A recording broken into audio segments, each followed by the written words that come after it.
Lagi saya lagi 1-2 minit ya nak betulkan slide. Boleh. Tak ada masalah. Sementara student tengah masuk. Tapi saya dah start record lah. Okey insya-Allah. Boleh.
Bismillahirrahmanirrahim. Assalamualaikum warahmatullahi wabarakatuh.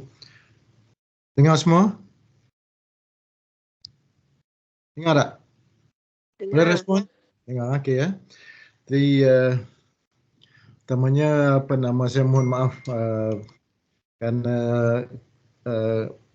sesi saya yang sepatutnya pada 30 hari bulan November lepas, saya tidak dapat berkongsi oleh kerana kurang sihat.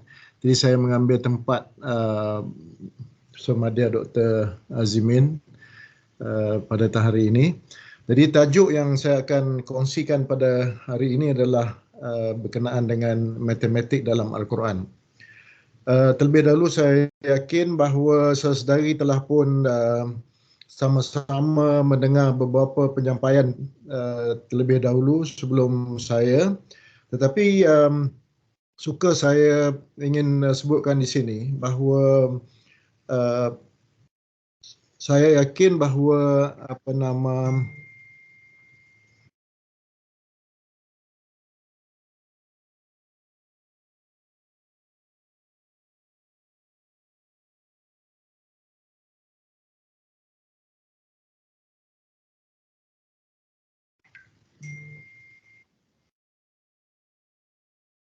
Saya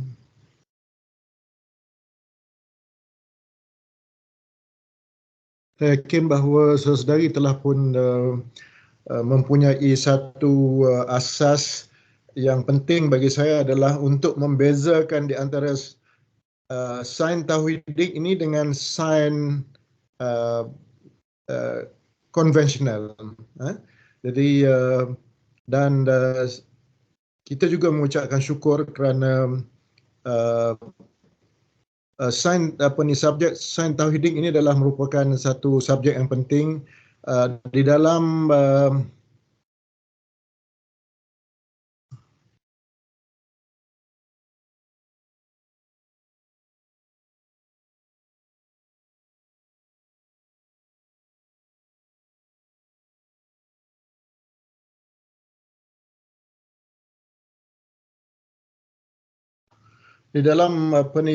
memberi perbezaan. Jadi saya yakin semua saudari yang hadir pada petang ini adalah merupakan pelajar Islam. Jadi dan bagi saya melihat dari segi aspek sains tauhidik ini, dia sains oleh kerana saya nak menegaskan beberapa perkara sebagai pendahuluan ini kan. Jadi apabila kita sebut bahawa sains ini, ilmu ini sebenarnya semuanya datang daripada Allah Subhanahu Wa Taala. Itu kita kena yakin yang pertamanya, dan dia tidak timbul isu untuk bagi saya tidak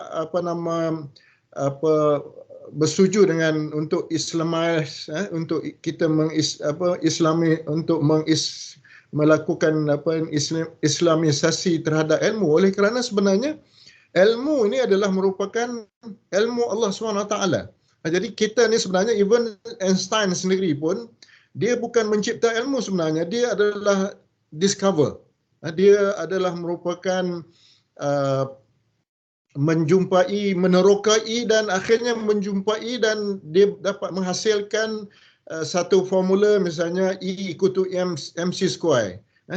E adalah merupakan satu penelitian beliau dalam pengamatan beliau dan juga pencerapan beliau daripada kajian saintifik. Jadi kita katakan bahawa metodologi saintifik ini tidak pernah bercanggah dengan Islam itu sendiri kan. Jadi ini saya rasa perkara penting yang menjadi asas di dalam perbincangan kita. Jadi dalam konteks ini juga saya baru-baru ni ada perbincangan berkenaan dengan saya stop sharing sekejap, saya nak share satu perkara lain yang agak menarik juga.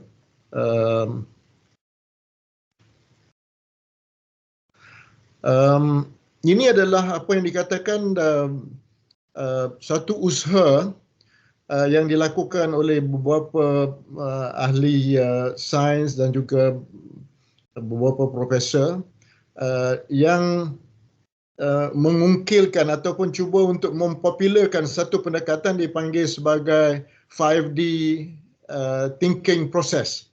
Jadi di mana dalam konteks ini apa yang disebutkan sini adalah seeing the signs of God in science in 5 step.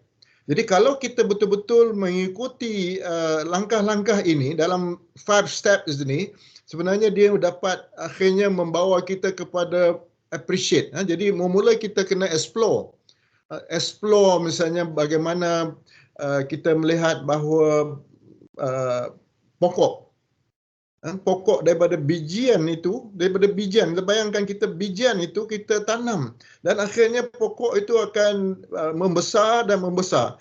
Jadi kalau kita perhatikan dalam konteks ini, siapa yang nak menumbuhkan pokok itu sendiri? Begitu juga dengan kejadian kita sendiri kan, daripada status air mani dan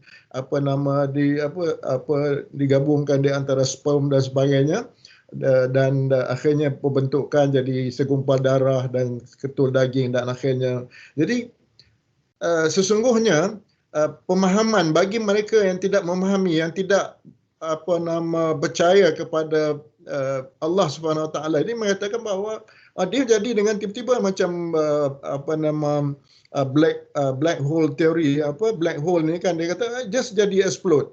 Jadi tetapi bagi kita jelas bahawa Al-Quran itu sendiri adalah merupakan petunjuk, the guidance untuk kita. Jadi sebab itu Rasulullah kata bahawa kita tidak akan sesat apabila kita berpegang pada Al-Quran dan sunnah. Jadi taraktu fikum amran lan tazillu bihi abada, kitabullahi wa sunnati. Jadi kita berpegang pada Al-Quran dan pegang pada sunnah, pada hadis, bahawa kita tidak akan sesat dalam kehidupan kita. Jadi tetapi bagi mereka yang tidak percaya kepada ciptaan Allah ini, maka mereka akan mengatakan teori. Jadi sebab itu kadang-kadang timbul bahawa bila kita hujah dengan mereka bahawa pokok, bagaimana pokok itu boleh tiba-tiba daripada biji itu terus dia membesar dan akhirnya sampailah menghasilkan buah. Jadi explore, tengok dulu. Yang keduanya adalah kita buat comparison. Kalau kita ambil misalnya pokok dengan pokok yang dibuat oleh, macam sekarang ni ada macam-macam jenis pokok bunga cantik kan, kadang-kadang kita tak boleh bezakan di antara yang artificial itu dengan the real one pokok. Kalau saudari pergi ke bangunan yang cantik ataupun taman-taman tu, kadang-kadang kita tengok pokok yang begitu unik, tapi dalam masa sama kita pergi pada bangunan ni ada yang ada yang direka bentuk hampir sama, tapi apa bezanya? Kita buat comparison. Apa bezanya? Jadi pokok itu akan dia akan kekal. Pokok buatan manusia ini dia akan kata orang tu, dia keras begitu, tetapi pokok ni dia ada dia punya hayat dia. Dia tidak boleh kekal dalam keadaan itu. Begitu juga dengan kita. Apabila kejadian kita kan, kita dilahirkan atas muka bumi ini daripada seorang bayi, dah kita berjanji dengan Allah SWT, sebenarnya kita dah beriman kepada Allah. Alastu bi rabbikum qalu bala syahidna. Jadi bila Allah tanya siapakah Tuhan kamu, maka kita kata bahawa Allah lah merupakan Tuhan. Janji dah tu. Lepas tu kita daripada kanak-kanak tadi yang tidak boleh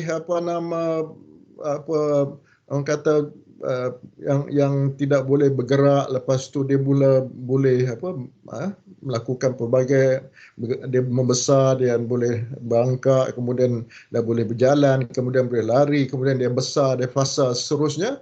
Akhirnya bahawa kita sampai kepada peringkat di hujung, tak sama ada kita sampai pada peringkat umur 70 ke 60, 70 ataupun lebih awal lagi, kita kembali pada Allah. Jadi kita kembali pada Allah, kita berada dalam satu fasa kehidupan yang lain, iaitu di alam barzah, sebelum berlakunya kebangkitan di akhirat kelak. Jadi kita lihat bahawa kita tak boleh nak nafikan bahawa gunalah apa benda pun untuk kita kata anti tak awet muda dan sebagainya, tetapi akhirnya kita akan perlu menerima hakikat. Siapa yang sebenarnya menjadikan kita ni daripada kanak-kanak, daripada bayi tadi terus pada dewasa sampailah merengkat umur dewasa dan tua dan kita akan lihat bahawa cycle kanak-kanak itu sampai peringkat dewasa, seperti mana yang disebut oleh Allah, sampai peringkat tua tu dia akan mempunyai kelakuan dia kan, the peak. Jadi kita buat comparison. Yang the step yang tiga ni adalah kita question, negate nature, material causes dan juga change at the source. Jadi bila kita buat comparison, kita boleh question kenapa sebenarnya pokok itu suddenly dia berubah, daripada hijau besok paginya kita tengok daunnya daripada hijau dia dah kuning dah, jadi mungkin dah tua kan. Jadi pokok itu dia tiba-tiba dia belum berbunga lagi, besok kita dah nampak putih bunga yang dikeluarkan oleh pokok tadi. Jadi sebenarnya siapa buat benda itu? Siapa yang jadikan perkara itu? Jadi ini membawa kita always question. Jadi macam dalam perbincangan saya dulu dia katalah kita compare bayi tadi dengan doll. Doll ni boleh buat apa? Jadi macam doll ni tak boleh, dia tak bergerak. Lagi kita tak gerakkan dia, tak bawa kanak-kanak tadi pegang dia sebagainya, main dengan dia, dia duduk begitulah. Tapi sedangkan kanak-kanak yang dilahirkan, yang dijadikan ataupun yang dicipta oleh Allah SWT ni, dia akan melalui proses, dia akan membesar. Jadi doll tu dia akan tinggal doll lah. Jadi is a man, manusia yang merekanya. Kemudian step yang keempat ni adalah kita connect. Jadi yang pertama tadi explore, kedua compare, yang ketiga kita question, mempersoalkan.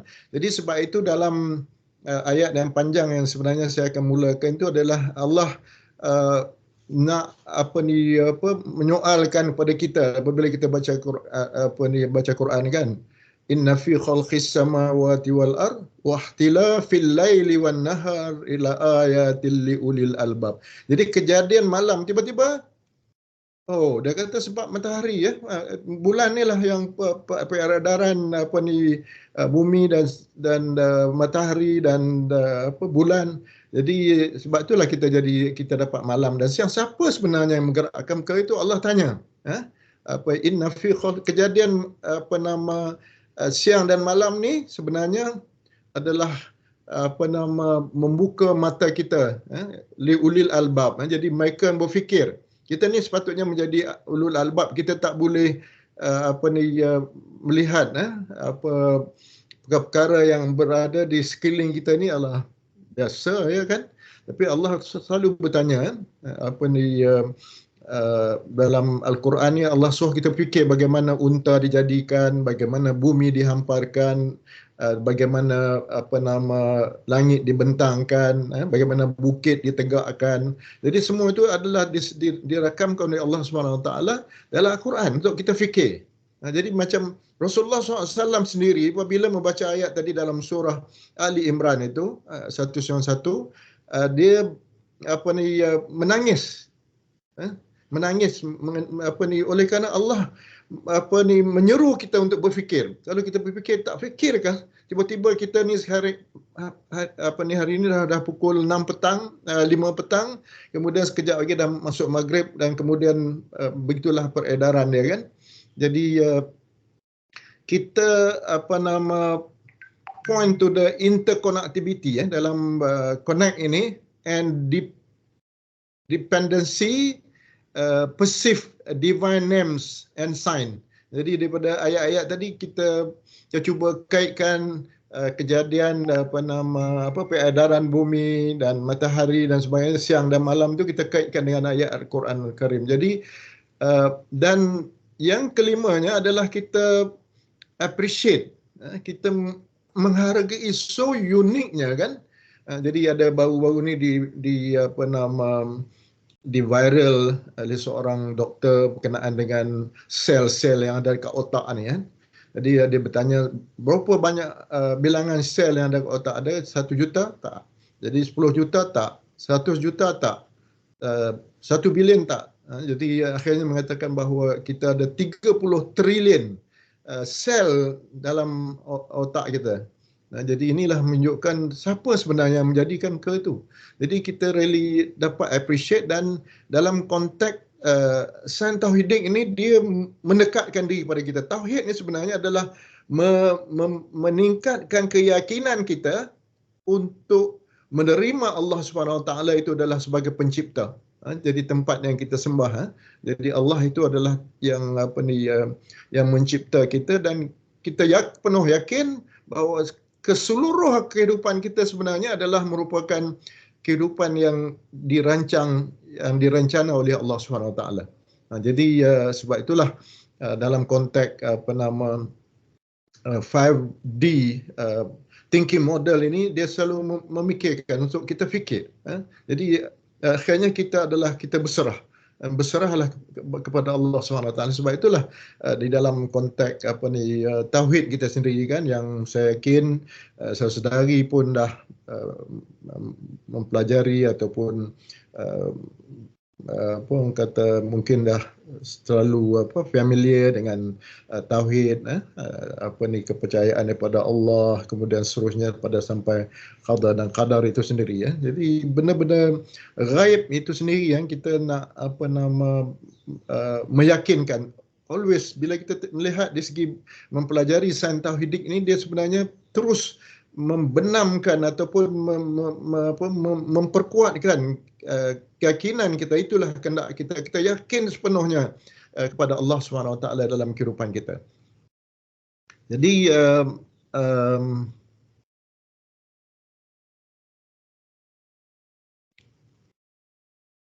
saya nak ada soalan-soalan saya nak tanya.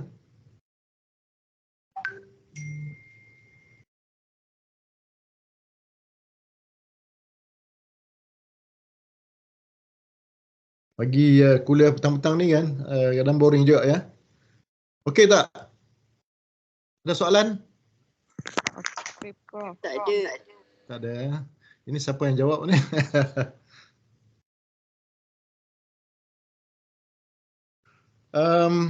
Okey.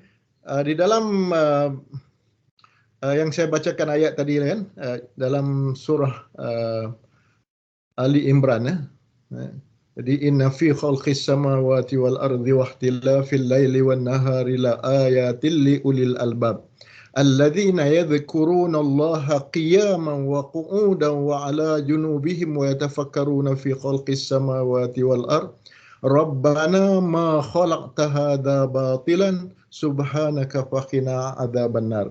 Jadi sesungguhnya di dalam setiap penciptaan langit dan bumi dan silih berganti malam dan siang terdapat tanda-tanda bagi orang-orang yang berakal, yakni mereka memikirkan tentang ciptaan itu dikala berdiri dan duduk dan di dalam keadaan berbaring dan memikirkan tentang apa yang ada di langit dan bumi. Tidaklah engkau ciptakan ini dengan sia-sia, Maha suci engkau, maka peliharalah kami daripada seksa api neraka. Jadi dan mungkin dalam matlamat sains tauhidik ini juga yang telah pun dibicarakan sebelum ini, di mana yang diungkapkan dalam surah Ali Imran ayat 110 kan, kamu wahai umat Muhammad adalah sebaik-baik umat yang dilahirkan bagi faedah umat manusia, kerana kamu menyuruh berbuat segala perkara yang baik dan melarang segala perkara yang salah, serta kamu pula beriman kepada Allah dengan sebenar-benar iman. Dan kalaulah ahli kitab, yakni Yahudi dan Nasrani itu beriman sebagaimana yang semestinya, tentu iman itu menjadi baik dengan mereka. Tetapi di antara mereka yang beriman dan kebanyakan mereka orang-orang yang fasik. Jadi ini adalah di antara matlamat ataupun bagi sains tauhidik ini. Jadi manusia ini sebenarnya adalah merupakan khalifah Allah Subhanahu Wa Taala. Jadi in whatever position, cuma gelaran, pangkat, kedudukan dan sebagainya, tapi the bottom line, kejadian kita ni dijadikan oleh Allah Subhanahu Wa Taala ini adalah merupakan untuk menjadikan kita ni sebagai khalifah Allah Subhanahu Wa Taala. Jadi sebab itulah malaikat sendiri dalam surah Baqarah, bila Allah nak jadikan manusia ni sebagai khalifah, malaikat pun jealous. Jadi manusia ni dia sifat dia untuk melakukan, dia banyak melakukan fasyak dan mungkar, jadi melakukan banyak kesalahan. Tetapi Allah telah menjelaskan dalam surah Baqarah itu sendiri bahawa apabila Allah menyebut dalam wa iz qala rabbuka lil malaikati inni ja'ilun fil ardi khalifah kan. Jadi bila Allah nak jadi khalifah, malaikat mempersoalkan, tapi Allah kata Allah lebih mengetahui daripada malaikat tadi. Jadi tetapi kelebihan kita sebagai manusia ini, kita sebenarnya melakukan kesalahan, melakukan dosa, tetapi kita kembali di dalam melakukan taubat, memohon keampunan daripada Allah SWT. Jadi orang yang melakukan banyak dosa tetapi mereka bertaubat, mereka kembali kepada Allah Subhanahu Wa Taala. Ini kelebihan dia. Sedangkan malaikat ni sentiasa taat kepada Allah Subhanahu Wa Taala dengan segala perintah Allah Subhanahu Wa Taala. Tapi manusia ni ada yang bertaat, kemudian ada yang melakukan dosa kan. Jadi maka tetapi akhirnya mereka kembali melakukan memohon keampunan dan Allah mengampunkan dosa mereka. Sebab tu kita pun pernah dengar seorang Islam yang membunuh 99 orang. Jadi akhirnya beliau bertaubat dan beliau bergerak untuk memohon bergerak ke arah memohon keampunan daripada Allah Subhanahu Wa Taala. Jadi tetapi beliau meninggal, tetapi beliau hampir kepada pada peringkat yang yang kata menjadi sebagai ahli ataupun yang mendapat keampunan daripada Allah Subhanahu Wa Taala. Jadi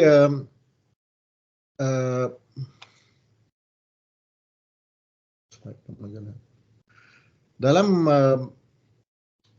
seperti mana yang disebutkan tadi. Jadi kita perlu yakin dalam ilmu tauhid ini sebenarnya adalah yang perkara yang membicarakan atau membahaskan perkara yang membukti kebenaran akidah Islam. Jadi kita belajar sains ini sebenarnya kalau kita tengok kejadian dalam bidang biologi kan, kalau kita tengok benda-benda yang ameba, benda-benda kuman-kuman sebenarnya kalau dalam bidang sains fizik misalnya, walaupun kita tak pernah nampak elektron, tapi kenapa manusia ni, orang-orang kafir ni percaya bahawa elektron, ada proton. Jadi bukan proton kereta tu kan. Jadi proton ada elektron, tetapi dia tak nampak pun. Tak boleh lihat dengan matanya, mata kasarnya. Tapi dia masih yakin.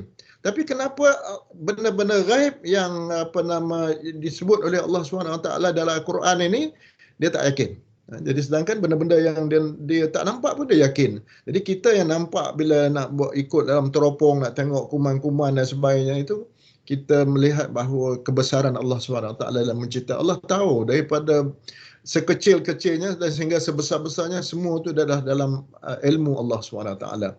Jadi berdasarkan sumber akli dan nakli. Jadi akli ini adalah yang bersandarkan kepada akal kita. Allah suruh kita berfikir, melihat. Jadi nakli ini adalah yang nakal yang berdasarkan pada Al-Quran, berdasarkan pada wahyu yang diturunkan. Jadi kedua-dua ini sepatutnya menjadi pelengkap. Jadi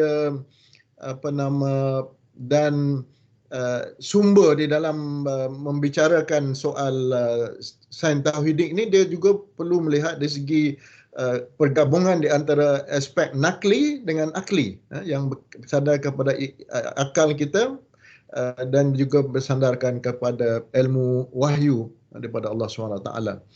Jadi dia dengan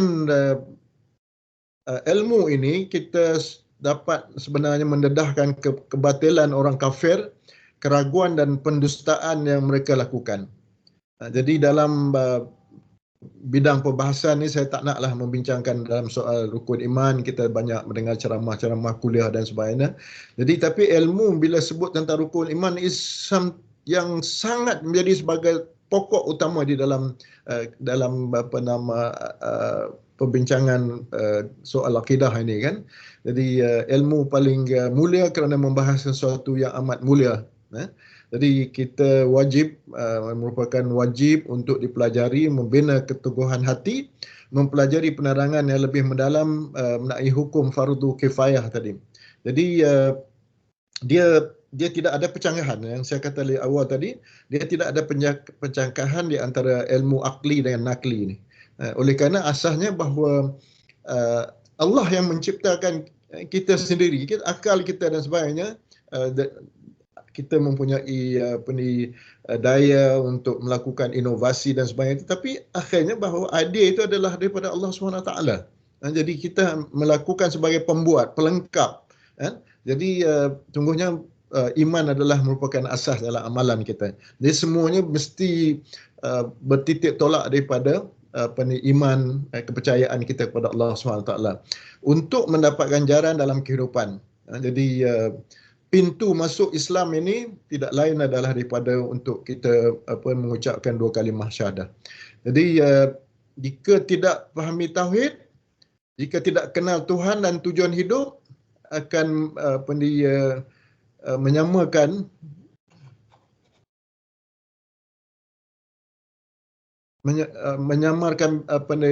menyamakan binatang malah lebih teruk. Kita terperdaya dengan dunia, amalan manusia akan jadi rosak. Jadi kesan terhadap manusia mengetahui tujuan hidup kita, kita jelas. Hati manusia bersatu di bawah naungan ilahi, amalan akan menjadi baik dan soleh. Ini adalah merupakan isu yang perkara yang membicarakan soal rukun iman. Kemudian tidak semua sifat Allah itu boleh diperhatikan oleh manusia kepada kejadian makhluknya. Jadi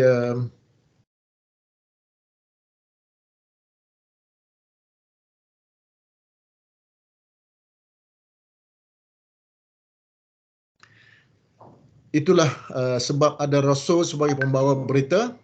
Sumber ketiga amat penting kerana jika dicari sendiri ia payah, mungkin silap faham.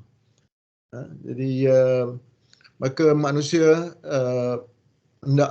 hendaklah manusia melihat kepada makanannya, bagaimana kamu mentadbirnya. Dalam surah Al-Baqarah ayat 24, tanah sesuai untuk pertanian, air diperlukan oleh tumbuhan, gas yang diperlukan oleh tumbuhan, sayur buah yang banyak, gigi gerham yang dapat menghancurkan makanan. Jadi kesemua ni kalau kita perhatikan daripada 5D thinking model tadi, kita melihat bahawa akhirnya kita tak boleh nak lari bahawa kita mestilah berserah. Jadi daripada berserah kepada Allah sepenuhnya, sepenuhnya tanpa ada keraguan, la raiba fihi, tidak ada keraguan lagi. Jadi saya, oleh kerana tajuk yang saya nak berbicara ni, jadi saya akan cuba untuk skip ke ini. Dan satu perkara lagi yang perlu ditekankan, bahawa mengenai Al-Quran. Jadi orang membaca Al-Quran, orientalis di Mesir, mereka membaca Al-Quran. Mereka hafal Quran. Macam kita pun tak hafal Quran. Tak semua orang hafal Quran. Tetapi orientalis dia hafal Quran tapi dia tidak ada iman. Jadi maka amalnya adalah sia-sia sahaja. Kan? Begitu juga dalam Dr. Maurice, warga Perancis, Al-Quran adalah kitab yang paling mulia yang diturunkan dari yang azali kepada umat manusia. Ia adalah sebuah kitab yang tidak mempunyai sebarang keraguan. La raiba fihi. Kalau kita baca daripada surah Al-Baqarah Alif Lam Mim tu, dzalikal kitabul la raiba fihi, tidak ada keraguan lagi. Jadi kitab yang diturunkan oleh Allah SWT tidak ada keraguan. Tetapi kita memang apabila kita mempelajari soal sains tauhidik ni, dia sepatutnya mengukuhkan. Kita tengok perkara ini bila pergerakan tangan kita. Jadi bagaimana tangan kita boleh bergerak? Apa jadi tangan kita ni yang 5 jari, sebelah 5 jari ni, kalau satu jarinya cacat, satu jarinya tak ada. Jadi maka fungsinya dah tak dapat berfungsi dengan baik. Jadi sebab itu kalau kita perhatikan bahawa seluruh kehidupan kita itu adalah merupakan proses untuk mendekatkan diri pada Allah SWT. Kita surrender. Daripada konsep Islam itu sendiri adalah menyerah. Jadi bila kita menerima, melafazkan syahadah kita, sebenarnya kita menyerah kepada Allah SWT. Jadi tak boleh. Kalau pagi tiba-tiba kita tidur nak bangun, tak boleh. Itu adalah merupakan perancangan Allah. Tiba-tiba kita boleh bangun, sebenarnya pagi-pagi biasa bangun, tiba-tiba hari itu tak boleh bangun. Jadi siapa yang buat perkara itu sebenarnya? Itu adalah semua adalah merupakan ketentuan Allah SWT. Jadi orientalis, macam saya katakan, Leon, dia kata Al-Quran ini dianggapkan sebuah kitab yang mulia dan tinggi kerana selama 14 kurun ia diturunkan. Kita tidak berupaya mencari kecacatan uslubnya yang sentiasa segar, walaupun sedikit, dan seolah-olah ia diturunkan semalam. Jadi, tetapi dia orang boleh menerima, kan? Tapi dia tidak mendapat hidayah daripada Allah SWT. Jadi sebab itu kita naklah sentiasa bersyukur bahawa Allah SWT memberi hidayah kepada kita untuk menerima Islam sebagai kata way of life, sebagai merupakan cara hidup kita, menerima Allah SWT itu sebagai Tuhan kita, Rabb, sebagai Tuhan ilah, tempat kita menyembah, tempat kita sembah. Jadi Allah itulah Tuhan kita yang Esa. Jadi sebab itu kalau dalam surah Ikhlas tu, dia membaca surah Ikhlas, ia menyamai seolah-olah pahalanya lah. Kita tak boleh katakan 1/3 daripada Al-Quran. Jadi kita baca surah Ikhlas, surah Qul Huwallahu Ahad itu 3 kali, kita kata oh kita dah khatam Quran. Tapi ganjarannya tu sangat besar. Kalau kita telitikan bahawa mengesakan awal-awal lagi dah Qul Huwallahu Ahad. Jadi sungguhnya Allah itu Esa kan, satu, Esa, tunggal. Jadi Allahu Samad, tempat kita bergantung. Dia banyak signifikan dia. Jadi ada diceritakan bahawa ada sahabat yang dia baca salat, dalam salat dia tu, dia lepas surah Fatihah dia baca surah Ikhlas saja. Jadi dia boleh tanya Rasulullah, maka akhirnya surah Ikhlas itulah sebenarnya yang dilihat bahawa apabila beliau meninggal dunia, dilihat bahawa malaikat mengurumi dia, jadi kata macam seolah menjadi awan di dalam perjalanan beliau ke kubur. Jadi tetapi kalau mereka yang tidak beriman, sebab itu kita kena kadang-kadang rakan-rakan kita yang bukan Islam, kita perlu juga berbahas dengan dia kan. Jadi saya juga berkesempatan apabila belajar di United Kingdom dulu, berbahas dengan rakan-rakan yang bukan Islam, utamanya daripada Kristian lah. Yahudi saya tak pernah tapi mereka sebenarnya dia di dalam segi penerimaan tu dia boleh terima, tetapi di segi akidah mereka tidak dapat hidayah. Jadi itu dia punya perkara ni kan. Jadi Al-Quran ini adalah merupakan panduan hidup kita lah. Jadi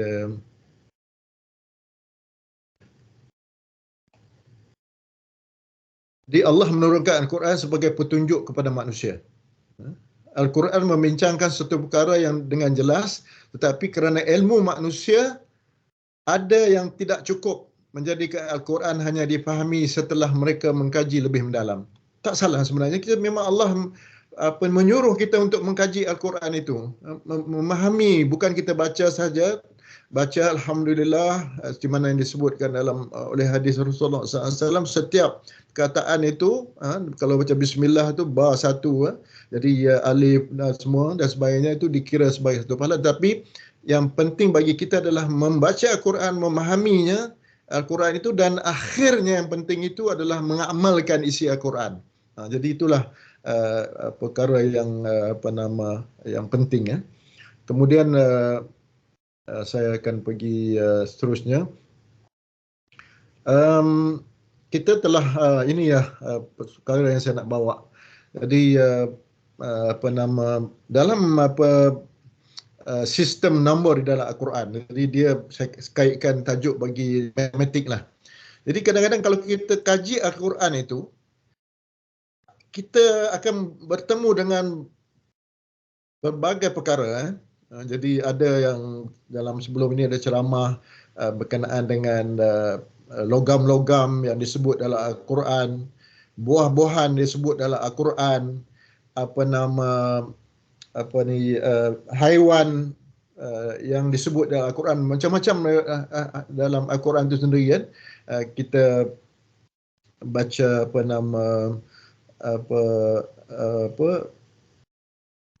Al-Quran dalam nama-nama surah, nama surah itu sendiri ada nama haiwan. Jadi dan pendetilan dia dalam bahan ni pun dalam surah Kahfi sekarang ni tengah sibuk bincang tentang asbabul Ashabul Kahfi Jadi Tapi dalam surah Kahfi itu dia ada menjelaskan logam di antara campuran di antara besi dan juga copper, iron and copper. Jadi dia ada seorang kawan dari Yaman tu, dia kata, have you tried to mix between copper and iron? Jadi sebenarnya dah banyak dilaporkan, tetapi sebenarnya sumber Allah sebut cara eksplisit dalam Al-Quran berkenaan dengan copper campur besi. Memang kuat. Yang menjadi tembok bagi Jud Ma'jud itu sendiri dalam Al-Quran yang digambarkan. Jadi kita tengok dalam aspek bijirian gandum dalam surah Yusuf, diceritakan bagaimana Nabi Yusuf tadi yang panjang ceritanya, semua saya sangat menggalakkan bahawa saudari mengkaji surah Yusuf itu sendiri, bagaimana Yusuf tadi yang cuba nak dibunuh oleh abang-abang mereka yang agak dengki apabila beliau bermimpi yang bulan itu. Jadi Allah gambarkan ni sebagai cerita, bulan itu tunduk pada dia. Bulan dan bintang itu sujud pada dia. Jadi ayahnya menceritakan bahawa naklah kamu tidak menceritakan perkara ini pada adik-beradik dia, Bunyamin punya ni.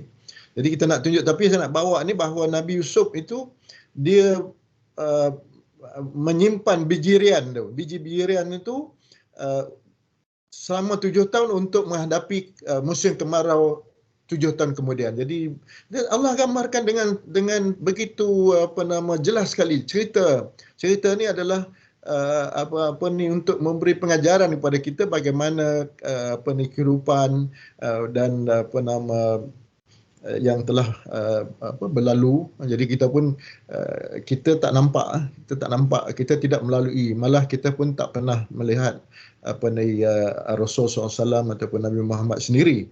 Tapi kita yakin, di mana apakah menyebabkan kita yakin bahawa Nabi Muhammad adalah Rasul yang terakhir. Jadi dalam ucapan syahadah kita sendiri kan, tapi kita tak pernah. Jadi sebab itu Rasulullah SAW dalam satu hadis menceritakan bahawa pada kedekangan para sahabat, dia kata ada satu golongan yang beriman padaku, beriman pada Allah, berimanku, dan mereka tidak pernah melihat aku, dan mereka ini adalah yang merupakan golongan ataupun umat yang mulia. Jadi kita yakin kalau para sahabat ini dia duduk bersama Rasulullah, dia tengok Rasulullah, dia memerhatikan gerak-geri amalan Rasulullah, bagaimana Rasulullah beribadah, bagaimana Rasulullah bermuamalah, berinteraksi dengan sahabat-sahabat beliau, berinteraksi dengan isteri beliau, berinteraksi dengan anak beliau, berinteraksi dengan haiwan dan sebagainya. Jadi tetapi kita ni melihat, kita yakin melalui bacaan kita mengkaji daripada sirah sejarah hidup Rasulullah SAW sendiri, dan dipandukan oleh hadis. Dalam saya nak tanya kan, dalam sistem nombor dalam Al-Quran ini, kita perhatikan bahawa Allah sebut yang saya senaraikan di sini adalah, saya pun bukan saya collect sendiri, saya merujuk pada bahan lain, bahawa ada 100, bukan 100 nombor, 100 memang ada, 100 nombor yang disebut dalam Al-Quran. Jadi menunjukkan bahawa Al-Quran ni adalah merupakan sumber yang dalam bahasa Arab disebut sebagai syumul. Jadi sempurna tau, dia cover semua benda. Tapi ada juga yang mempersoalkan, kita Al-Quran ni cerita ke pasal jenis kenderaan ke? Dia tak cerita sampai detail begitu kan. Tetapi itu yang ilmu yang Allah kurniakan pada manusia. Jadi untuk mencipta mereka bentuk kenderaan dan sebagainya. Malah kalau kita lihat apa yang digambarkan dalam surah An-Nuh, bagaimana Nabi Nuh tadi membina kapal kan, dan mengajak umat Nabi Nuh selama 999 tahun 99 tahun untuk beriman, tetapi termasuk anak beliau tidak beriman dan beliau mengajak kaum dia untuk naik kapal. Jadi dia membina kapal. Jadi tak hairanlah kalau kita katakan bahawa begitu juga Firaun, Allah gambarkan bagaimana ciri-ciri Firaun ni, Qarun,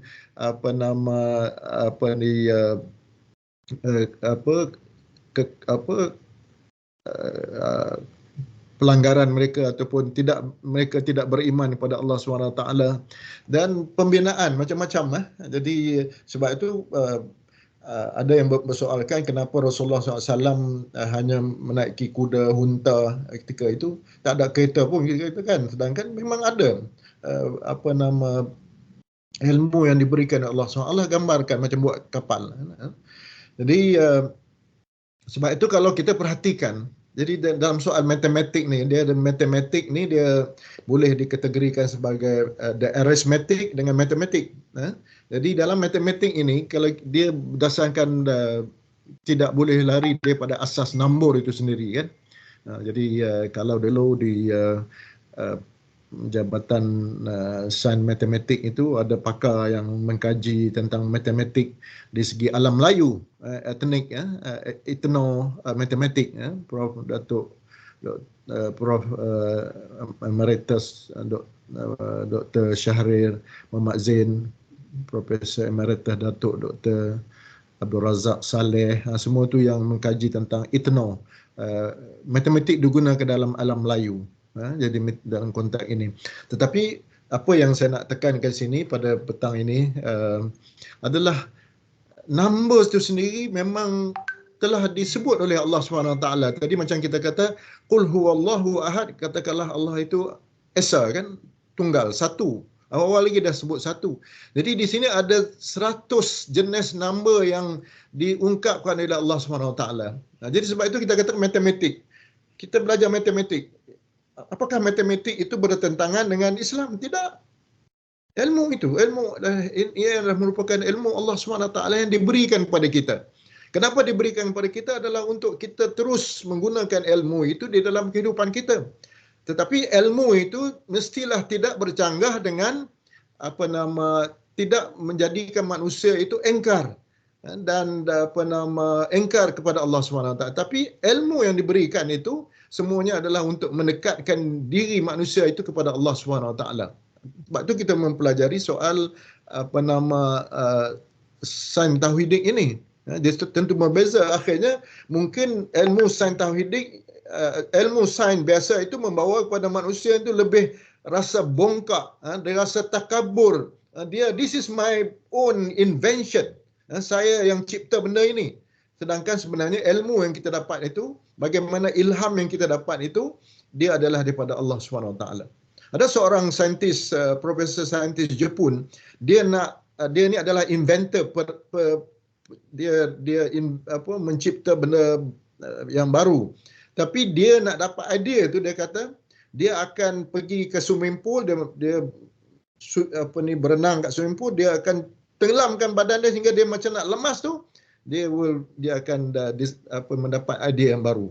Jadi kadang-kadang Allah berikan ilmu ini dalam pelbagai bentuk kan.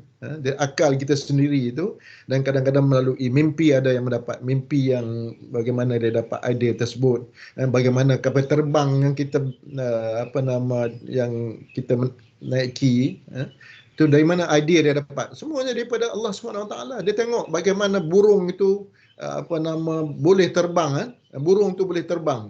Idea ni daripada burung tu sendiri kan. Jadi sebab itu apabila kita melihat kejadian Allah SWT di keliling kita itu, kita sebenarnya sudah cukup untuk membawa kita kepada keimanan kita, meningkatkan keimanan kita bahawa kita ni adalah nobody sebenarnya.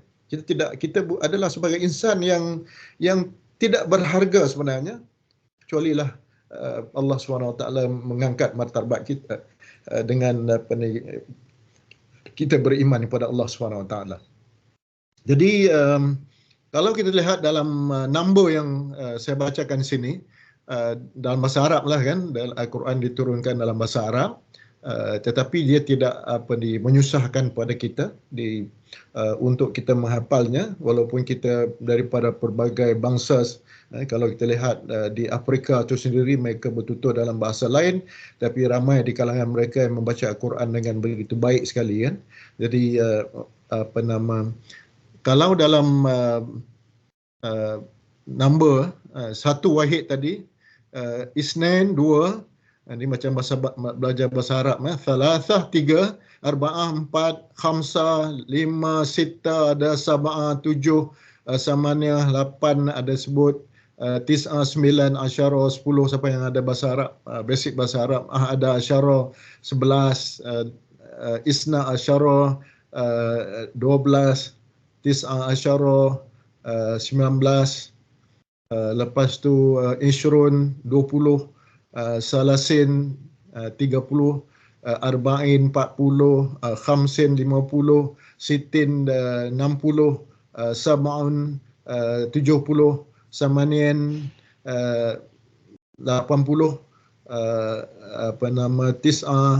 Tis'un yakni 99, Mi'ah 100, Mi'atun Mi'atain dia 200, kemudian Salasa Mi'atain 300, Alf jadi 1,000, Alfain 2,000, Salasa Aslaf Alaf jadi 3,000, Khamsata Alaf 5,000, kemudian khamsin alaf 5,000, tadi 5,000 5,000 ya. Lepas tu 1,000,000 meter, 100,000 meter alaf, itu 1,000. Jadi kalau kita lihatkan dalam lebih terperinci lagi, dalam surah, saya tak akan baca setiap daripada ini, tapi kalau dalam surah yang saya bacakan tadi, wahid, satu, Allah dah sebutkan. Tetapi apa signifikan yang number tadi ini yang saya nak bawakan tadi, wa ilahukum ilahu wahid la ilaha illa huwar rahmanur rahim.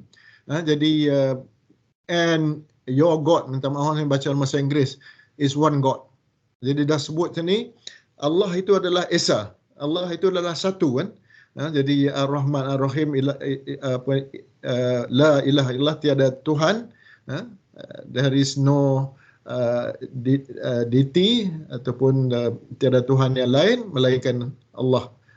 Ar-Rahman Ar-Rahim, Maha Penyayang dan Maha Pengampun, Maha Pemurah dan Maha Penyayang.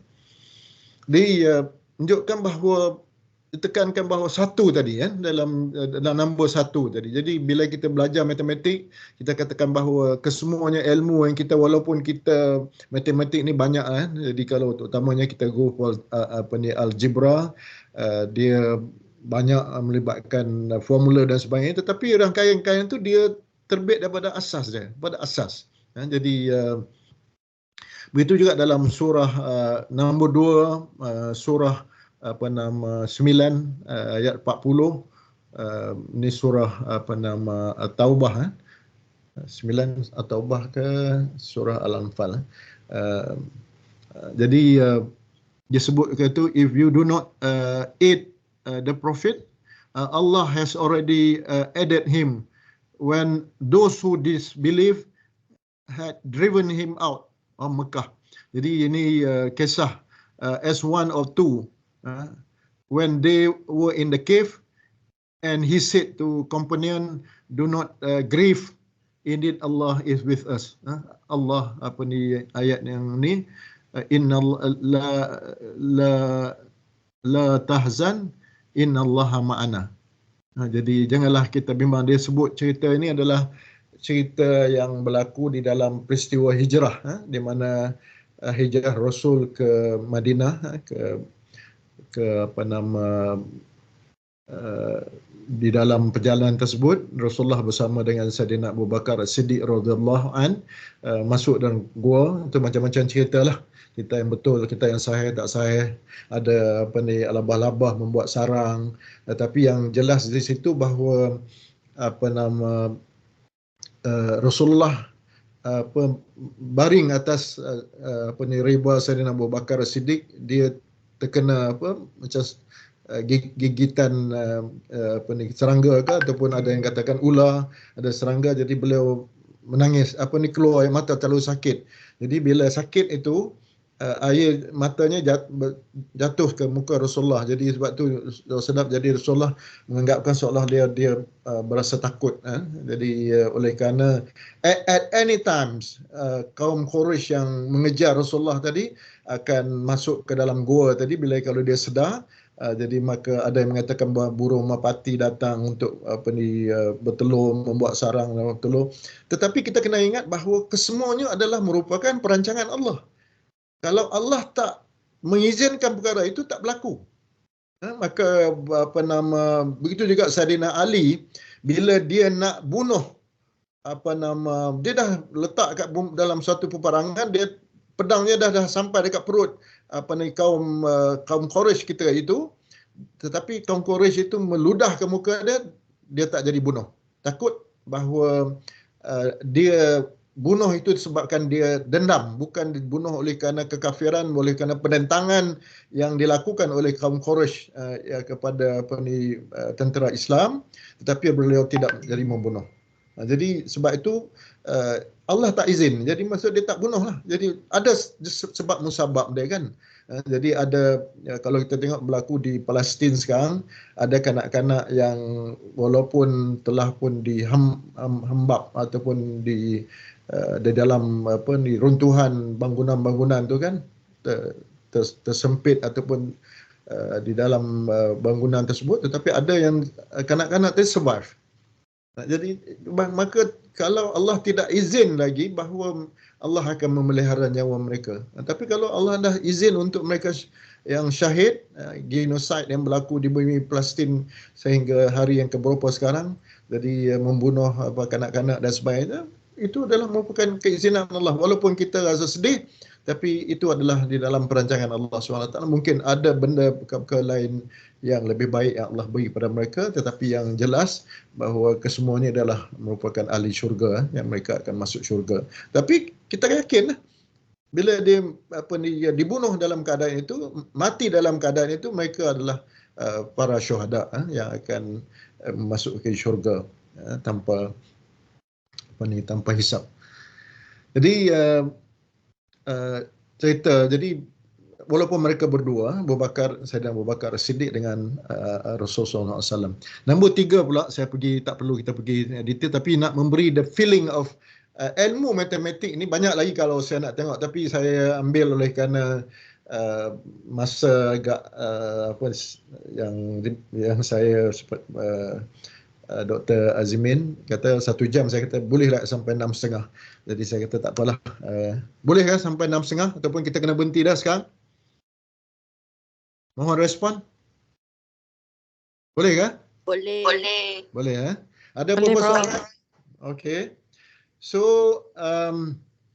kalau kita tengok nombor 3 pula, seperti mana dalam surah Maidah, laqad kafara alladhi qalu innallaha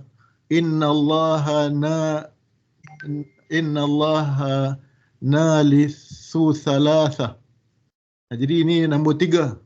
They have certainly disbelief who say Allah is the third of three.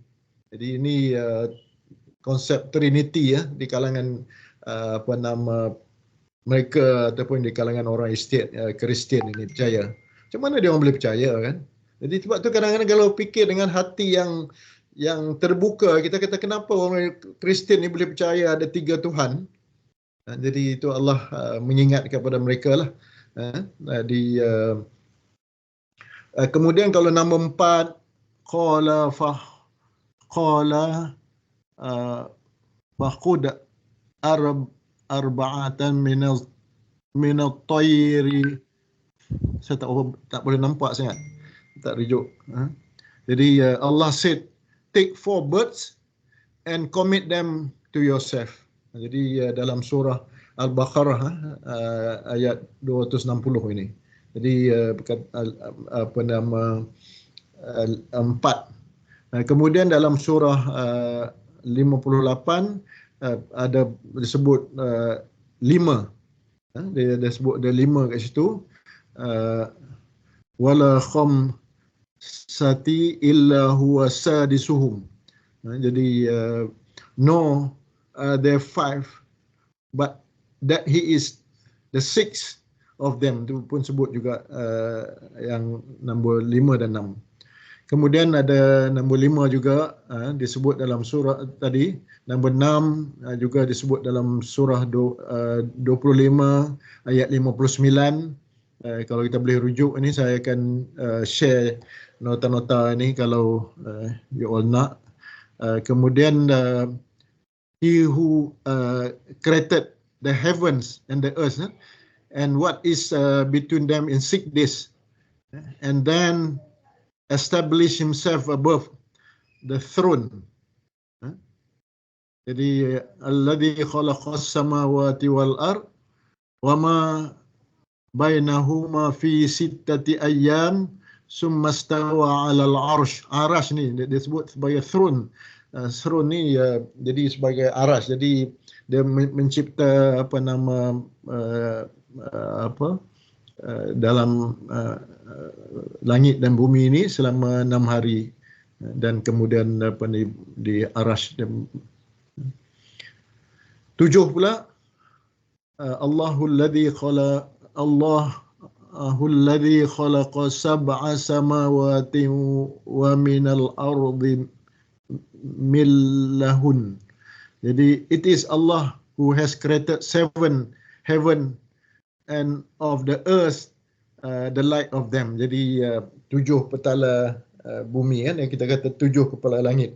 Jadi sebab itu kadang-kadang kalau kita melihatkan tentang 7 lapisan langit, 7 lapisan bumi ini dalam peristiwa Isra Mi'raj. Jadi bila Rasulullah SAW balik, Isra Mi'raj yang berlaku kan, kita semua mengetahui cerita yang diulang-ulang setiap tahun itu.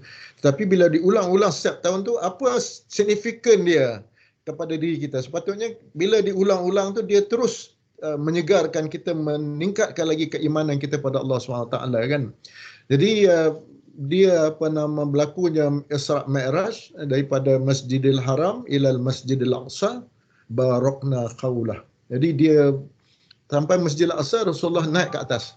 Jadi bila balik ke Mekah balik, orang kafir ni dia nak cuba bila Rasulullah kata dia telah berlakunya Isra. Jadi Rasulullah berlaku Isra ni adalah merupakan selepas kewafatan Sayyidatina Khadijah kan. Jadi Rasulullah pergi Taif, kena dilontar dengan batu-batu, walaupun malaikat datang untuk bertanya Rasulullah apakah Rasulullah nak Taif ni di antara 2 bukit tu untuk hempapkan bukit tadi kan. Jadi Rasulullah tidak. Jadi Rasulullah dia adalah far-sighted, dia melihat masa depan. Sedangkan Taif sekarang ni kalau pergi Mekah, sangat bumi yang agak subur kan. Jadi tetapi ketika Rasulullah sampai ke Taif pada pertama kalinya, beliau menerima humbanan dengan batu-batu dan berdarah di muka Rasulullah sebalik. Dan kemudian kesah sedih juga Sayyidatina Khadijah meninggal. Jadi bila berlakunya Isra Mi'raj adalah satu hadiah yang Allah beri kepada Rasulullah, kesedihan dia tu. Bila balik ni, orang Quraisy kita ikut cari peluang dia nak mengatakan bahawa apa yang Rasulullah lalui itu adalah merupakan sebagai orang kata bohong belaka. Tapi dia orang tanya Abu Bakar. Abu Bakar kata apa yang Rasulullah sebut, maka ia adalah benar belaka. Sebab tu Abu Bakar As-Siddiq ni membenarkan apa yang saja yang telah disampaikan oleh Rasulullah SAW pada beliau. Jadi orang memang nak cari. Tetapi yang cerita sikit dan bumi Palestin ni so significant kepada kita. Sangat, oleh kerana di situlah Rasulullah SAW mengimani imam-imam apa ni rasul-rasul yang semua kan kita sebab itu kita benda yang gaib ni sedangkan rasul sebelum ni dah telah pun wafat semua rasul ni kecuali Rasulullah saja. Tapi bila dinaik ke Sidratul Muntaha berjumpa dengan Allah, dia bertemu dengan nabi-nabi. Itu semuanya adalah memerlukan keimanan kita. Dia Rasulullah boleh naik dekat 7 petala langit tadi bertemu dengan Allah SWT. Tak ada kenderaan, naik buruk. Jadi bagaimana kalau kita tidak beriman? Tak tengok pun dengan cerita, maksud kisah yang digambarkan oleh Allah SWT. Jadi Rasulullah boleh naik ke langit, turun balik dalam satu malam. Sebab itu kita fikirkan, saya selalu mengatakan bahawa Rasulullah ni speed yang Rasulullah naik buruk itu adalah speed of light, kelajuan cahaya. Dia macam soap, dia macam kita tak nampak kelajuan cahaya kan. Dia ada kelajuan bunyi rendah sikit. Kelajuan cahaya ni adalah kelajuan yang besar, 3 kali 10 kuasa 8 meter per second, laju. Jadi kita tak nampak kan 3-10 berapa juta 200 juta meter per saat. Dia kurang 100 juta meter per saat. Jadi berapa laju dia punya perjalanan Rasulullah, boleh balik, boleh jumpa dengan Allah, balik. Jadi orang kafir tu nak tanya, nak cari peluang nak menjatuhkan Rasulullah, tapi Abu Bakar As-Siddiq orang yang ditanya, maka Abu Bakar kata apa yang diungkapkan oleh Rasulullah adalah benar belaka. Jadi sebab itu kalau kita lihatkan bahawa kisah sini semua ni adalah membawa kepada soal tauhid. Percaya tak percaya? Soal kepercayaan, soal iman ni adalah tauhid kita. Tauhid kita kepada Allah SWT. Jadi kemudian semua nombor-nombor yang saya sebutkan sini memang diungkapkan daripada ayat Allah SWT. Jadi bahawa Allah telah pun soal matematik, number, arithmetic dan sebagainya memang telah disebut oleh Allah. Dan ada banyak ayat yang saya sendiri pun dalam proses terus untuk mendalami Al-Quran. Kita bertemu ayat yang Allah suruh kita fikir, banyak fikir, bukan saja dalam surah Ali Imran tadi, banyak lagi Allah menyeru kita untuk memikir dan meneliti. Tetapi semuanya adalah akhirnya kita surrender kepada Allah SWT. Allah lah sebenarnya adalah merupakan Tuhan kita. Jadi bab akidah ni adalah soal teras di dalam Islam itu sendiri kan. Jadi keimanan. Jadi kalau kita perhatikan bahawa banyak nombor-nombor yang disebutkan sini, dia menggambarkan bahawa misalnya kita melakukan sedekah, jadi sedekah itu dia akan kita melakukan sedekah, jadi dia akan dibalaskan dengan kadang sampai 700 kali, kadang 70 kali dan sebagainya. Kesemua itu nak menggambarkan bahawa Allah itu Maha Pemurah dan Maha Penyayang. Dia nak bagi ganjaran kepada kita. Dan begitu juga di dalam nombor-nombor yang lain, saya tak baca ada detail, ayat yang mengatakan bahawa orang tentera Islam, kalau dia 1000, kekuatannya adalah sama dengan 10,000. Jadi sebab itu kalau kita boleh mengungkapkan kembali dalam peperangan Badar, tentera Islam dah 313, boleh mengalahkan 1,000. Jadi di mana kekuatan mereka itu tadi? Sebab kita yakin bahawa di dalam banyak yang diriwayatkan yang sahih sebenarnya, bahawa malaikat juga yang diturunkan oleh Allah SWT bersama dengan tentera Islam. Jadi tapi 313 tu boleh mengalahkan 1,000. Kalau kita kata 1 to 1 pun 313, the balance is 1,000 tolak dengan 313 jadi berapa? 683. Balance ni kalau 1 to 1, face 1 to 1 kan, dia bukan main tembak ataupun dengan bom, dengan berbagai peluru pandu. 1 to 1 is pedangnya. Pedang dengan pedang kan. Jadi 1 to 1. But what happened to the balance lagi? Jadi semua tu adalah merupakan pertolongan daripada Allah SWT. Jadi kekuatan yang diberikan, yang pertolongan daripada Allah SWT. Jadi sekarang ni ada orang sebut bila lagi Allah nak turun kita doa kunut nazilah. Jadi berdoa bila lagi Allah nak turunkan pertolongan. Jadi Allah Maha mengetahui. Jadi kita hanya sebagai seorang hamba, kita hanya memohon doa agar Allah Subhanahu Wa Taala akan terus memberi pertolongan kepada perjuangan rakyat Palestin. Apa yang kita nak bahawa satu masa nanti Masjidil Aqsa itu boleh dilawati seperti mana juga di Masjidil Haram dan Masjidil Nabawi di Madinah, di Mekah, dan kita juga boleh menunaikan salat di Masjidil Aqsa. Oleh kerana ganjaran di dalam menunaikan salat sembahyang di tiga masjid ni adalah berbeza dan mempunyai ganjaran yang begitu besar sekali. Kita pun nak. Jadi tetapi oleh kerana Masjidil Aqsa yang ditawan, yang menidakkan hak orang-orang Palestin untuk mengerjakan salat Jumaat malah. Jadi apakah mereka ini berhak untuk menjaga, jadi macam kita kata Haramain, di dua qadam Haramain tu, menjaga dua tanah suci. Jadi apakah orang Israel yang layak untuk menjaga Masjidil Aqsa, tetapi sebenarnya mereka tidak layak untuk menjaga Masjidil Aqsa, tetapi orang Islam Palestin lah yang layak untuk menjaga Masjidil Aqsa. Jadi Masjidil Aqsa itu kita lihat di bumi Palestin ni banyak banyak peristiwa. Jadi kalau dulu bumi Palestin ni adalah sebahagian daripada Syam. Apabila kita membaca sejarah, Rasulullah berniaga dengan harta yang dimodalkan oleh Sayyidatina Khadijah. Rasulullah berniaga di Syam. Di Syam itu termasuklah Palestin, Lebanon, Jordan sekarang, Iraq, Syria, itu bumi Syam.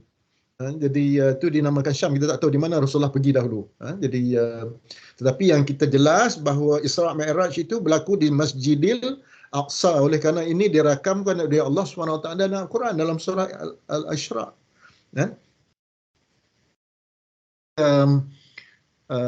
Kalau katalah 100 tadi, dan kemudian kalau kita tengok 200, 200, nombor 200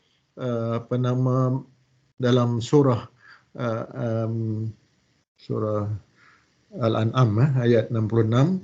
Jadi cerita tentang 200, fa in yakun minkum mi'atan sabiratan yaghlibu mi'atain. Jadi kalau 200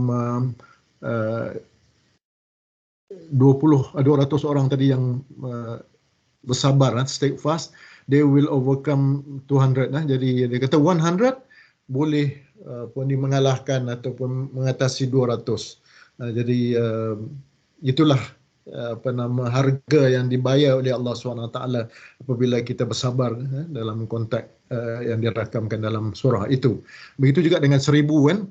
Jadi walaqad arsalna nuhan ila qaumihi falabitha fihim alfasanah illa khamsin. And we certainly send Nuh to his people. Jadi Allah SWT jadi kepada kaum Nuh ini, and he remains among them 1,000 years minus 50 years. Jadi tengok dalam Al-Quran pun dia tolak, dia tak sebut 900 tahun, 1,000 years, tolak 50 years, jadi 950 tahun. Rasulullah Nabi Nuh berdakwah kepada kaum dia kan. Sedangkan Rasulullah SAW lebih singkat daripada itu. Jadi Rasulullah dalam tempoh 13 tahun di Mekah, 10 tahun di Madinah, 23 tahun Rasulullah apabila dilantik sebagai Rasul. Jadi Rasulullah berdakwah selama 23 tahun, dan maka risalah yang dibawa oleh Rasulullah SAW itu sehinggalah sampai pada hari ini. itulah harga yang kita sebenarnya kita terima oleh hadiah yang disampaikan oleh Rasulullah SAW daripada Allah kepada kita untuk menerima Islam itu sebagai sebagai agama, sebagai cara hidup kita, dan Allah itu adalah merupakan Tuhan dan juga ilah kita, Rabb dan ilah kita. Jadi bagaimana Nabi Nuh, anak dia akhirnya tidak juga beriman. Jadi sebab itu hidayah itu bukan hak kita. Iman itu tidak boleh diwarisi dalam nasyid yang kita pernah dengar. Di kemudian begitu juga dengan 2000 dan juga 3000. Salah 3000 itu 2000 itu disebut dalam ayat dalam surah 8 ayat 66, dan 3000 disebut dalam surah Ali Imran ayat 124. Jadi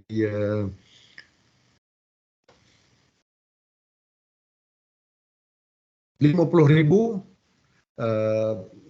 disebut oleh Allah SWT dalam surah 70. The angel and the spirit will ascend to him during a day the extent of which is 50,000 years. Jadi 50 tahun. 50,000 tahun, sorry ya. Jadi 100,000 mi'ata alf. Jadi wa arsalna hu ila mi'ati alfin au yazidun. And we send him 200,000 or more. Jadi inilah nama-nama yang diungkapkan dalam Al-Quran. Jadi dia memberi gambar kepada kita bahawa soal number, soal matematik ini sebenarnya bukan ilmu yang datang daripada kita, tetapi kita percerakinkan lagi. Manusia ini diberi ilmu untuk cerakinkan lagi asas-asas yang disebut dalam Al-Quran. Jadi Al-Quran itu tidak terperinci, tidak memperincikan, kecuali ada bab-bab yang berkenaan dengan ibadat misalnya. Bab-bab misalnya ayat berkenaan hutang. Ayat yang panjang sekali dalam surah ada Al-Quran ni bab hutang. Jadi itu pun ada juga disebut sebagai dua orang saksi, nombor dua boleh. Jadi apa yang menjadi saksi bila seorang itu berhutang. Tengok ayat dalam surah yang ayat 287 kalau tak silap saya, dalam surah Al-Baqarah, the longest one page ayat. Cerita the detail bagaimana seorang itu apabila melakukan hutang dia mestilah mengambil bertulis dan mendatangkan dua saksi. Begitu juga dengan soal ibadat dalam puasa. So semua itu detail. Ada sebahagian yang tidak didetailkan, tetapi dia adalah merupakan anugerah yang diberikan oleh Allah SWT pada kita untuk kita kembangkan perkara-perkara tersebut dengan lebih terperinci. Tapi the bottom line dia, Al-Quran itu adalah sempurna dan tidak dapat dipersoalkan lagi lah kan. Jadi apabila Allah cabar dalam surah Baqarah itu untuk mereka yang kufar kepada Allah, datangkan ayat yang seumpamanya, tidak boleh. Siapa pun yang disebutkan tadi kan, dia kalau nak datangkan balik pada ayat, nak buat balik pada ayat yang sama, walaupun ayat banyak juga ayat-ayat yang diulang balik. Ayat yang kadang-kadang kita baca ni, kita baca jumpa pada surah yang lain, lebih kurang ada kesamaan dia. Tetapi semuanya adalah untuk memberi peringatan. Wazakir in nafa'ati zikra tanfa'ul mu'minin. Semua ni peringatan itu, berilah peringatan, sungguhnya peringatan itu adalah sangat bermanfaat pada orang mukmin. Jadi begitulah Allah nak ajar kita. Dalam surah Luqman, Allah ajar bagaimana kita ialah bagaimana kita dijadikan, bagaimana ibu kita tadi mengandungkan kita di dalam kesusahan dia selama 9 bulan. Jadi bagaimanakah cara kita bermuamalah, bagaimana kita berinteraksi dengan ibu kita apabila mereka dah tua. Jadi dan di situ juga mengatakan bahawa kita tidak boleh tinggikan suara kita apabila kita bercakap dengan ibu kita. Jadi tak boleh kata jadi semua itu Allah sebut dengan terperinci. Sebab tu bila kita benar-benar mengikuti Al-Quran, berpegang pada Al-Quran ni dan diamalkan mengikut apa yang ditunjukkan oleh Rasulullah SAW, maka itulah merupakan jalan ke syurga. Jadi kita semua berdoa untuk kita, untuk ibu bapa kita, untuk para guru kita, untuk saudara kita semua, agar kita digolongkan dalam syurga. Jadi sebab itu Al-Quran adalah sebagai panduan hidup kita. Dalam satu istilah Arab disebut Al-Quran dusturuna. Jadi Quran ni adalah bukan sebagai dustur, ni adalah perlembagaan ataupun sebagai panduan hidup kita lah. Jadi Allah itu Allah wiyatuna, Allah itulah matlamat kita. Jadi sebab itu kita telah pun sampai 6.30. Jadi saya mohon maaf atas kelewatan memulakan kelas tadi, dan saya harap sedikit perkongsian tadi sama-sama dapat memberi manfaat kepada kita. Saya perlu tegaskan sini bahawa pembelajaran dalam STPD 2143 ni, sains tauhidik ini sebenarnya adalah, bagi saya adalah satu ilmu yang sangat penting, dan dia sepatutnya akhirnya di dalam subjek ini dia membawa kita untuk sebenarnya kita meneroka. Tadi saya pun dah share 5D thinking model untuk kita mula explore kan, tentang apa yang berlaku, turun hujan. Ya, kita boleh justify ilmu kenapa banjir, monsun dan sebagainya, tapi semuanya bagi saya adalah perancangan. Tapi kita disuruh untuk kita memikirkan kejadian malam, siang dan malam tu macam kalau kita tak fikir, biasa ya, kejap ni kita dah nak ni dah. Utamanya kalau kita berada di kutub utara, kutub selatan, berada di tempat yang malam hanya sekejap saja, di mana dekat dengan yang di kutub utara, kutub selatan pun sama juga kan. Tapi bagaimana tiba-tiba dekat kita tempat yang 4 musim, jadi musim sejuk, musim panas, musim bunga, musim luruh dan sebagainya. Jadi apakah manusia yang mencipta perkara tersebut? Apakah dia datang dengan orang kata datang, dia datang tiba-tiba ya jadi macam tu kan? Tapi tentunya siapa yang menyusun perkara ini adalah Allah SWT. Nah, jadi kejadian semua yang kita belajar, ilmu yang bagi saya akan saya tekankan di sini, dia tidak pernah bertentangan dengan ilmu Allah SWT. Terutamanya apabila kita belajar ilmu perubatan. Kalau kawan-kawan kita ataupun ibu bapa kita ataupun saudara mara kita yang menjadi doktor dan sebagainya, cuba melihat ilmu perubatan. Jadi bolehkah kita nak sembuh penyakit tu? Bolehkah kita yang boleh menyembuhkan penyakit walaupun kita buat operation dan sebagainya, buat bypass dan akhirnya, tapi Allah SWT yang akan menyembuhkan penyakit. Jadi itulah saja, saya mohon maaf pada semua kalau ada yang terkasar dalam penyampaian saya. Jadi walaupun kita tak berjumpa secara fizikal, sebenarnya saya bercadang dengan fizikal, tapi ada beberapa perkara teknikal tadi. Jadi saya sekali lagi mengucapkan banyak terima kasih. Jumpa lagi. Assalamualaikum warahmatullahi taala wabarakatuh. Terima kasih. Terima kasih. Cikgu. Terima kasih. Terima kasih, Doktor. Terima kasih. Sama-sama. Terima kasih, Doktor. Sama. Terima kasih, Doktor.